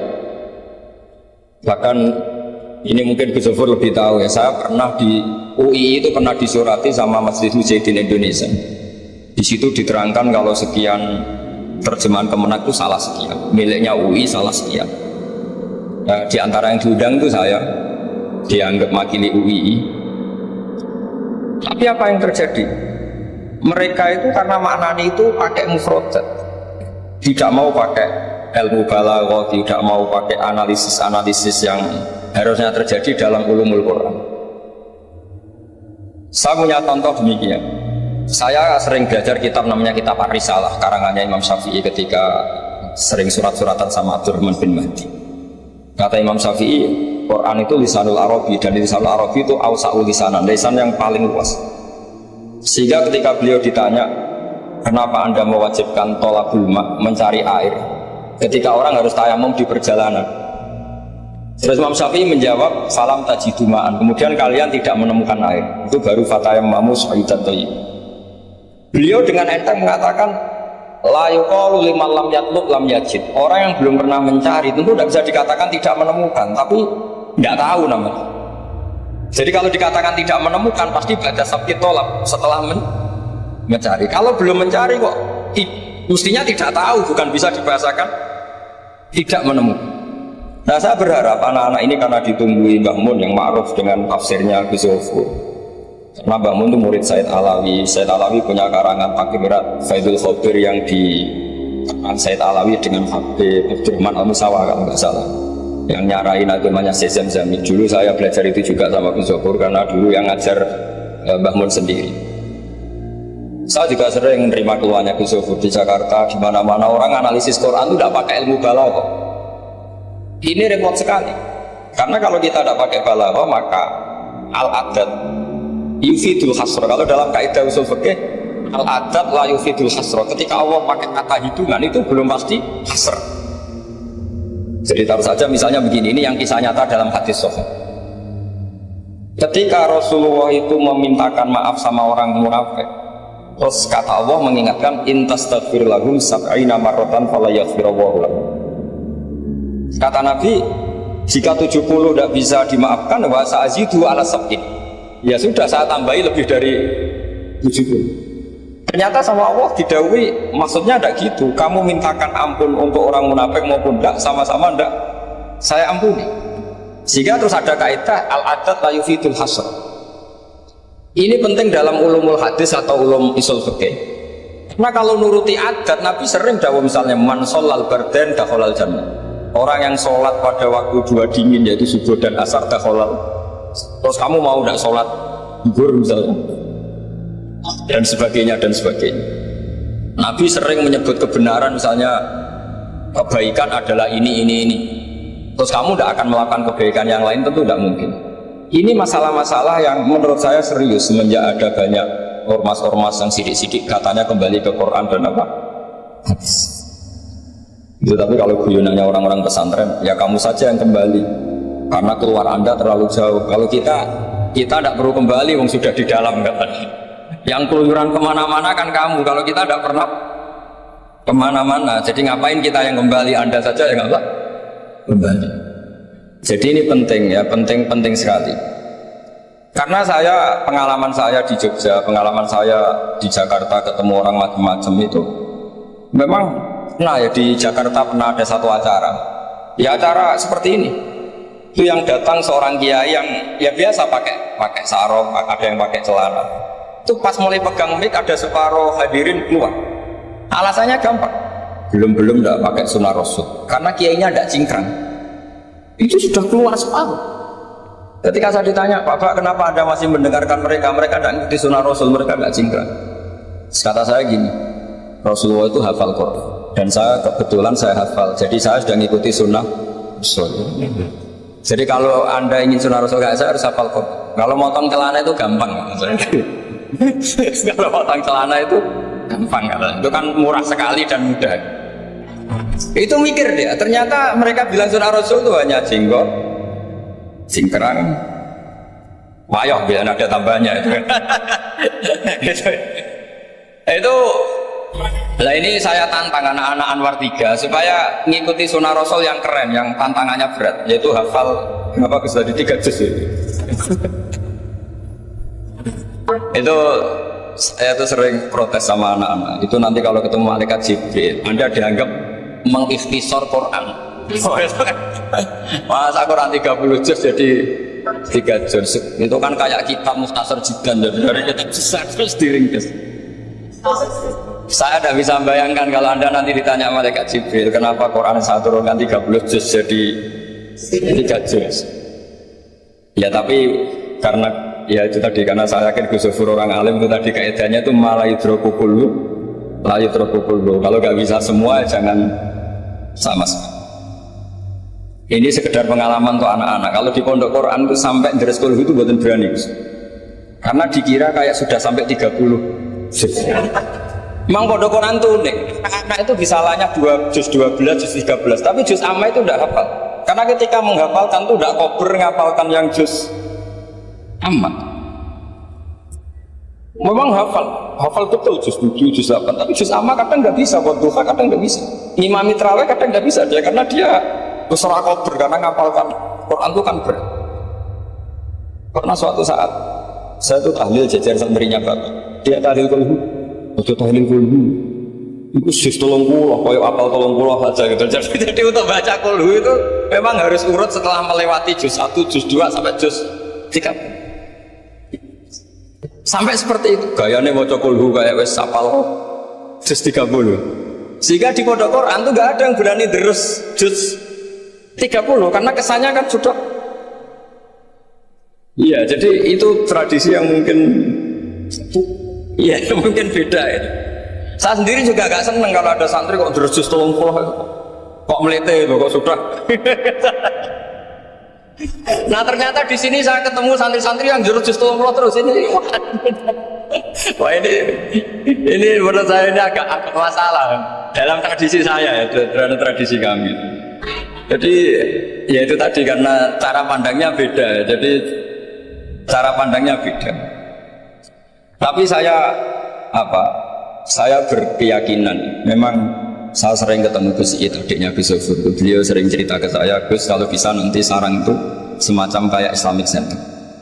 Karena kita tahu semua kayak apa alimnya Gus Naji, kayak apa alimnya Gus Zufur, alimnya putra-putra Mbah Mun, sesuai bidang spesifikasi ilmu masing-masing. Saya sering nasihati yai bahwa semuanya itu ada ilmunya. Tadi misalnya Anda tidak tegas sama orang fasik, itu ya ada ilmunya. Karena mungkin kita tawaduk, la nadri ma yuftamu bihi, kita tidak tahu si fasik tadi yuftamu bi apa, kita tidak tahu. Kita sendiri nggak pernah yakin kalau kita nuftam misalnya husnul khotimah. Saya kalau di Jogja ketemu orang liberal, ketemu orang macam-macam, saya pakai ilmu itu. Tapi kalau saya ngaji di pesantren pakai ilmu at-tafriq bainal haqqi wa bainal batil. Kalau santri baik ya tak puji, kalau yang nggak baik ya. Tapi yang jelas nggak tak saya boyong. Jalan pondok saya bilang tidak punya adat boyong. Kata bapak, kena keramat santri yang beling adalah boyong, tapi jogeman boyong betul. Jadi berarti karena kalau musuhnya boyong berarti tidak keramat, karena pakai kriteria fikih tadi, pakai. Ini penting saya aturkan karena jangan sampai khazanah kearifan wali songo yang kancanan orang macam-macam.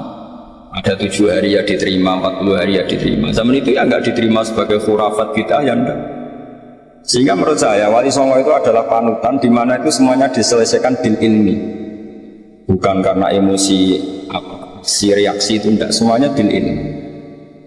Saya pernah baca kitab Al-Minanul Kubro karangannya Imam Sa'roni. Beliau cerita sebagian ilmu itu sudah keluar dari afdholiyah karena satu kondisi.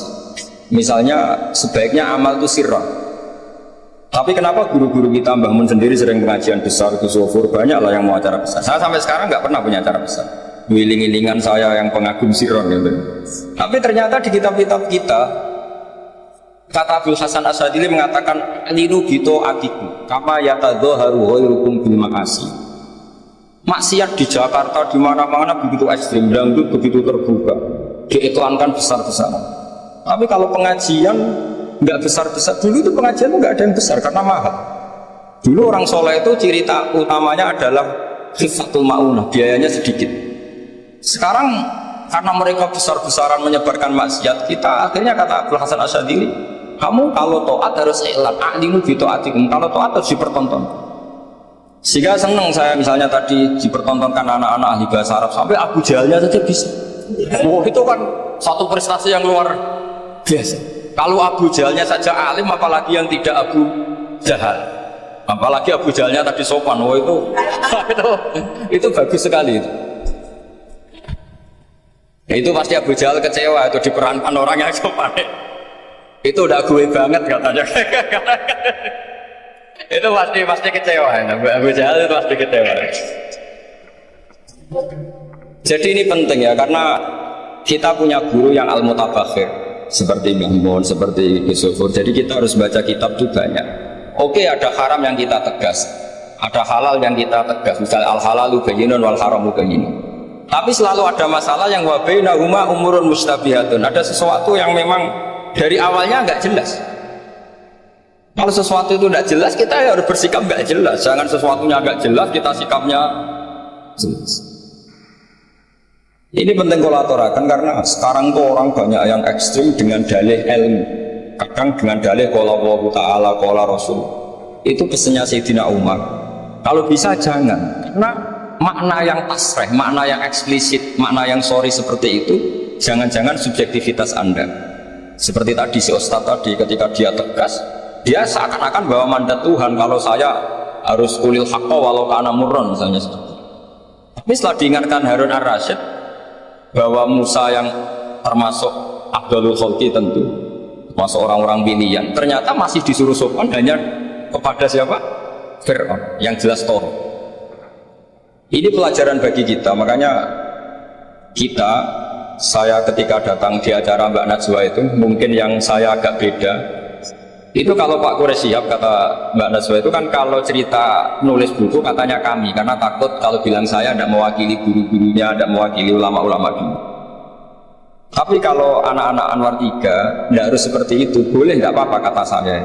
Jagani nak salah itu sing salah sampai antok. Itu kalau musonef ngarang kitab bilang kami, itu Gus Sofur ke bawah nanti. Jadi saya itu dalam konteks itu tidak sependapat. Karena resikonya tinggi sekali. Misalnya ngarang bahasa Arab bilang kami jumlah tadi yadun anta saro-saro ala rosi anak gitu kan. Itu fatal sekali. Terus ini yang terakhir, karena saya tabarruk sama para sahabat. Ketika tahun kedua, tadi Gus Sofur menyinggung perang Badar. Ketika tahun kedua itu baru kedua dari Hijriyah. Itu para sahabat itu sudah banyak yang hafal Quran dan paham, padahal baru tahun kedua. Yaitu yang bawa itu Mus'ab bin Umair. Itu ketika Rasulullah mau perang Badar dan istasyar, meminta musyawarah sama orang-orang Ansor, istasyarul Ansor. Karena orang Ansor itu hanya punya kompensasi, jika engkau ya Rasulullah ke Madinah, Yasrib dulu, maka kita akan melindungi engkau sebagaimana kita melindungi nisa'ana wa abna'an. Tapi masalahnya perang Badar itu Rasulullah harus keluar dari Madinah. Rasulullah sehingga khawatir jangan-jangan orang Ansor tidak berkomitmen dengan perjanjian itu, karena itu di luar apa? Perjanjian, karena sudah keluar dari Madinah. Ketika istasyarul Ansor, apa kata itu? Miqdad bin Aswad, ada yang nulis Miqdad bin Amr, karena bapaknya namanya Amr, cuma dia masyhur disebut Miqdad bin Aswad. Ada rawi yang mengatakan itu Sa'd bin Mu'adz, tapi yang jelas itu Miqdad bin Aswad. Ini ingat ya, tahun kedua dari Hijriyah. Apa kata Miqdad? La naqulu laka kama qalat Banu Israil fadhhab anta wa rabbuka faqatila inna hauna qa'idun. walakin idhab anta wa rabbuka faqatila inna ma'akuma muqatilun. Ya Rasulullah, kamu jangan khawatir kalau kita ini pecundang kayak orang Bani Israel. Orang Bani Israel itu kurang ajar sekali. Mereka yakin kalau Musa itu orang hebat, dan tentu Allah adalah zat yang super, ala kulli syai'in. Kalau Allah itu superior, kemudian kamu kenapa susah-susah ngajak kita? Buat jenengan sama Allah datang ngelawan Jababiro, tak tunggu beritanya. Itu kadang-kadang santri sekarang ya kayak Bani Israel. Itu kalau ngerti kiainya keramat, misalnya Gus Zofur lari seminar keramat, terus kiai gue sudah serasa diaturi gitu kan. Jadi kadang keyakinan itu ya salah. Seperti tadi Gus Nabi Muhammad itu para pangeran, nak perang rasa dibantu kan, bisa melibatkan Jibril, Israel kan selesai. Itu bisa fatal kalau seperti itu. Banyak loh kiai-kiai keramat kalau gitu, karena santrinya terlalu kultus keramat, terus santrinya orang mikir kiai ini buatan nyindir loh, fakta gitu, terus biasa mawon. Dan terus menurut saya itu tradisi yang salah. Kalau di Sidogiri itu santri yang paling miskin itu, misalnya akhir sana, tapi nggak perlu ditiru, gitu, itu orangnya ikhlas nggak perlu ditiru. Itu misalnya santri satu sih urun 10.000, 20.000, diaturkan gurunya. Karena adat Madura itu panen jagung ya gurunya punya hak, panen apa saja ya gurunya. Itu tidak nunggu kaya. Kalau adat sana kan nggak nunggu jadi alumni, jadi kaya baru ingat kiainya. Itu kalau tepahan kiainya sudah meninggal kan terus repot gitu. Itu kata orang tadi, siapa itu, Miqdad bin Aswad. La naqulu laka kama qalat Bani Israil. Fadhhab anta wa rabbuka faqatila inna hauna qa'idun. Walakin idhab anta wa rabbuka faqatila inna ma'akuma muqatilun. Tapi silahkan ya Rasulullah, engkau berangkat, kita akan mengikuti engkau ikut perang. Artinya apa? Mereka bisa memahami Quran meskipun itu kisah tentang Bani Israel. Mereka tahu sindiran Quran, mental yang benar kayak apa, yang salah kayak apa. Dan itu yang ditiru kitab Fathul Mu'in. Misalnya kitab Fathul Mu'in menulis begini, misalnya ya, waktu sannu misalnya as-sholat binasatin atau wayusannu nasatun di sholatin, disunatkan kalau mau sholat itu sumringah, kelihatan happy, kelihatan senang. Wayusannu nasatun di sholatin, terus di penjelasannya sederhana, fa inna Allaha ta'ala dzamma li tarikihi wa qala wa idza qamu ila sholati qamu. Kalau mau sholat itu harus kelihatan sumringah, happy, kelihatan senang, berontok mau sholat, mau ketemu Allah, mau ngajak. Karena Allah itu mengkritik orang yang meninggalkan nasyad, yaitu kalau mau sholat aras-arasan. Terus beliau menyitir wa idza qamu ila sholati qamu usah. Sehingga ketika kita baca tentang orang munafik, bukan berarti untuk orang munafik di sana, kita di sini, seakan-akan kita terbebas dari sifat orang apa?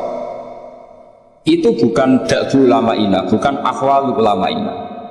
Akhwal ulama kita ketika baca Quran adalah otomatis kita memahami, dan memahaminya itu bisa mafhum yang luar biasa, kayak tadi, kayak yang saya ceritakan tadi, Harun ar-Rasyid, kayak siapa tadi, Miqdad bin Aswad, dan kayak tadi Fathul Mu'in misalnya. Sama dengan model-model karangan Imam Ghazali. Imam Ghazali kalau ngarang kitab sebenarnya sederhana. Setelah kita teliti itu semuanya ya sederhana sekali. Artinya ayat yang dikutip itu sering kita baca. Tapi beliau secara indah, secara menakjubkan, itu bisa ngambil kesimpulan yang luar biasa. Saya punya kitab Mufrodat yang dikarang oleh beberapa ulama, dan beliau cerita tentang kehebatan Sayyidina Ali dalam menafsirkan Quran. Kata Sayyidina Ali, saya tidak bisa membayangkan dahsyatnya angin ketika mengobrak-ngabrik kaum Mu'ad. Karena anginnya angin balelo, tidak terkendali. Ya, karena Allah punya tradisi begini, kata Sayyidina Ali. Wa in min syai'in illa indana khazainuhu wa ma nunazziluhu illa biqadarin ma'lum. Segala sesuatu itu terukur, dan saya turunkan juga dengan ukuran yang pas, biqadarin ma'lum. Tapi ketika Allah mensifati angin yang untuk kaum Ad, disebut birihin sorsorin atiyah. Atiyah maknanya balelo, pakai tak. Ya pakai tak. Terus yang sebagian ayat tentang Nabi Nuh, inna lamma taghal ma'u hamalnakum fil jariyah. Togho itu maknanya lacut, jadi air sudah gak terkendali, kayak di luar kendali malaikat. Sudah togho, sudah balelo. Saking balelonya yang main hantam saja, kata Sayyidina Ali. Sehingga dua ayat ini menunjukkan betapa dahsyatnya banjir, karena diredaksikan taghal ma'. Begitu juga betapa dasarnya angin, karena disebut dirihin sorsorin atiyah. Jadi yang namanya atiyah itu pakai to, ini ain to ya, ini yang pakai apa? Ain alif ta. Jadi dari mufradat ini kelihatan bahwa benar-benar dahsyat. Karena Allah punya adat, segalanya terukur. Ternyata di situ disebut Allah, semuanya sudah keluar dari apa? Ukuran. Ini saya mohon sekali karena anak-anak Anwar 3 ini menangi Mbah Mun, menangi Gus Sufur. Saya sendiri diminta beliau bantu ngajar di sini. Jadi saya mohon sekali karena ini banyak ya nabi al-ilmi lah, banyak sumber-sumber ilmu. Tolong sekali dimanfaatkan yang baik. Terutama anak-anak yang di muhadharah ini kajian-kajian fikihnya itu harus dihafal. Karena hafal ini sanad kita. Dulu Mbah Mat itu ngaji sama Syed Umar, kakaknya Syed Abi Bakar Sato. Memang semua kitab itu harus mahfudz, harus dihafal. Saya sendiri dengan Gus Sufur itu yang mendapat barokah muhafadzah zaman sekolah. Dulu kalau nggak muhafadzah itu nggak naik. Tapi ya dulu bisa diakali ternyata. Dulu Mbak Fakih itu ahlinya Fa'ati. Jadi kalau ada orang anak nggak naik ditanya, "Sungguh arah munggah pening di ngitung terminal, Mbah." Ngoten niku Mbak Fakih terus diunggahno, kata beliau, "Nak nganti ning terminal dadi wong nakal aku sing kedosan." Mergo tadi mayu ati ilal haram nggih. Haram. Sehingga dulu masyhur kalau anak-anak tidak naik itu sudah kong kali kok. Oh nak takoki muni ning terminal lho. Karena kiai itu mesti penang. Taman kalau nggak percaya coba aja anak yang nakal mau boyong terus disowankan Gus Sufur. Gus, nak jenengan boyong balik mereman malih. Mikir mesti kiai itu mikir. Tapi jangan pakai loh. Ini kan cerita dulu. Sehingga anak-anak yang gak muhafadzah itu mesti ada yang anak-anak lugu ditanya Bapak. Kalau nggak naik ning dicong ini, Masya Allah, Alhamdulillah, ya orang munggah tenang. Jadi cara pandang kiai itu unik. Makanya ilmunya kiai susah dianalisis ini karena unik. Ya seperti itu. Ya saya harap ilmu ini gak jadi jadi masalah bagi anda. Terus nanti anda menteror Pak Musonef. Apa Pak Musonef? Pun aku ramuga yang terminal kan, tidak bisa. Ya saya kira demikian, semoga manfaat. Terus kalau ini ngapunten sangat sudah berbiasa, bukan sakit kalau acara-acara pidato, bukan sakit. Nak ngaji kalau biasa, nak ngaji rak ngerpek, wonten kitabnya terus moco. Tapi kalau seperti ini tuh temanya jadi bias. Tapi ya semoga tadi barokahnya Sayyidina Umar tadi kok. Jadi kalau suwon dari ngaji niki kersane jenengan tambah yakin bahwa sholat itu mi'rajul mukmin. Sholat itu cara kita mi'raj tenggene ketemu Allah Subhanahu wa ta'ala. Terus niki yang kalau betul amit niki kitab karangane Syekh Mahfud At-Turmusi niki masih tentang tahiyat. Makanya kalau suka nih muqaddimah ziyadatul bayan ba'da asna ala tilkal hadrah bitahiyat. Kula waos ya. Dados ketika Rasulullah sallallahu alaihi wasallam mi'raj niku singkat cerita akhirnya ketemu wonten hadrah ilahiyah. Terus Allah ngendikan assalamu alayka ayyuhan nabi wa rahmatullahi wabarakatuh. Kula waos ya. Syekh Mahfud At-Turmusi ini gak ada adik kandung asmane Mbah Dimyati. Mbah Dimyati niki ngiyai teng Termas sing dados gurunipun di antara gurunipun Ki Hamid napa Pasuruan. Tentu kita tahu semua Ki Hamid riyen ngaos Ki Khalil Harun teng Rembang baipun Mbah Mus. Terus ngaos teng ngene Termas teng ngene Mbah Dimyati. Terus ngaos teng mriki di antarane teng Habib Ja'far selain istifadah teng keluarga besar teng Lasem. Terus niki dikarang Syekh Mahfud sing gak ada adik Mbah Dimyati, sing Mbah Dimyati gurunipun Ki Hamid. Niki kersane nderekaken Simtud-Duror ketika muji faedahe at-tahiyatul mubarakatus sholawat. Nggih sing niku baris kedua asyhadu alla ilaha illallah wa asyhadu anna muhammadar rasulullah wa rada anna nabiyya sallallahu alaihi wasallam lailatul isra lamma jawaza sidratal muntaha ghasyiyathu sahabatun min nurin fiha minal anwar masyaallah. Terus Nabi ketika sampai sidratul muntaha itu ada nur yang tidak terhingga. Fawaqafa Jibrilu walam yasir ma'hu. Niki mun perjanjiane mun bar niki mun laknate. Mangkat paham lho. Nggih mun rat situ ki Jawa nggih. Nggih kula waos ya. Ketika sampai Sidratil Muntaha, Jibril diam, mboten saged tindak. Walam yasir ma'hu, lan ora lumaku sapa Jibril ma'hu sertane Rasulullah sallallahu alaihi wasallam. Faqala lahun nabiyyu sallallahu alaihi wasallam, atatrukuni asiru munfaridan. Masa kamu meninggalkan saya jalan sendiri, sowan sendiri? Faqala Jibril, wa ma minna illa lahu maqamum ma'lum. Semua kita ini punya kelas. Kelas saya itu tidak sampai sakit sowan hadrah napa ilahiyah. Jadi Jibril yang ketuanya malaikat niku ikrar tidak sah derek sowan Allah Subhanahu wa taala. Sing sah namung Nabi Muhammad sallallahu alaihi wasallam. Mulane beliau jawab, wa ma minna illa lahu maqamum ma'lum. Jadi semua kita ini punya kelas khusus. Kados Mbak Idris ngongkon kula angsal ya Mas Sama haram. Mas Sama nu haram. Nah Mbak Idris angsal. Habib Ahmad nggih kadang angsal. Pergi nak sering ngongkon nggih ribet. Niku seneng lho. Habib Ahmad Al-Habsyi. Faqala sirma'i walau khutwatan. Sudahlah, ikut jalan saya senajan to sak jangkah, selangkah. Fasara ma'hu fakada ayyahtariqa minan nur wal jalal wal haibah. Terus kata Rasulullah, meskipun sejengkal, meskipun selangkah, tolong temani saya. Ketika Jibril manut ning Kanjeng Nabi, terus ngalami satu kondisi sing luar biasa, hampir beliau terbakar. Wasahura wa dzaba hatta sara qadrul usfur.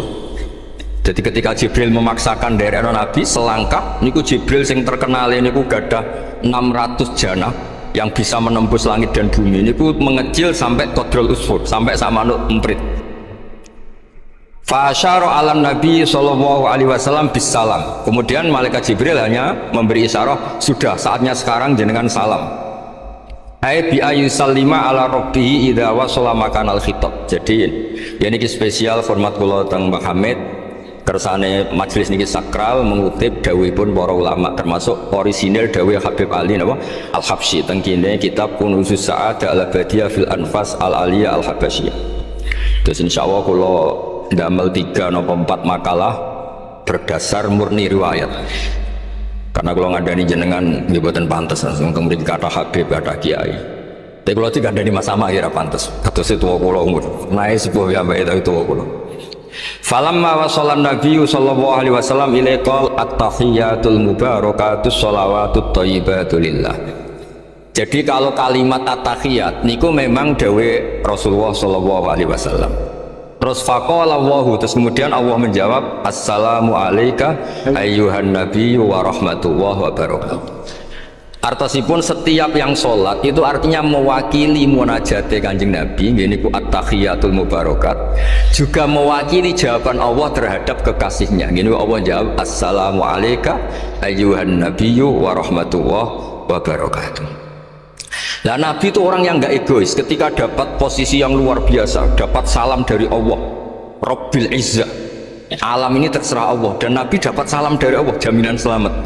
Karena Nabi tidak egois, fa'ahabban nabiyyu ayyakuna al-ibadillahi sholihin nasibun min hadal maqam. Kemudian Nabi ingin yang dapat ini jangan saya tok, semua yang soleh, semua yang iman, semua yang benar harus mendapat salam dari Allah, mendapat garansi selamat dari Allah. Ini betapa pentingnya tidak nopo egois. Ketika Nabi hanya mendapat assalamu alayka, engkau Muhammad yang berhak dapat salam dari saya. Nabi inginnya jangan, ya Allah, harus semuanya yang soleh harus mendapat salam dari engkau. Ini apa? Fa'ahabban nabiyyu ayyakuna li'ibadillahi sholihin nasibun min hadal maqam. Faqala assalamu alayna wa ala ibadillahi sholihin. Terus faqala jami'u ahli samawat, semua penduduk langit akhirnya jawab asyhadu alla ilaha illallah wa asyhadu anna muhammadar rasulullah. Cara Jawa iki nabi tenan ora egois. Ngene ana kiai egois ora kiai. Jadi malaikat itu ngakonine nabi ku nabi yo ngenteni ora egois. Jadi malaikat Jibril nganter, malaikat Muqarrabin nganter, semuanya cek meneng ae. Bareng Nabi usul semua rahmatnya Allah dapat untuk semua. Nabi mereka ngakui asyhadu alla ilaha illallah wa asyhadu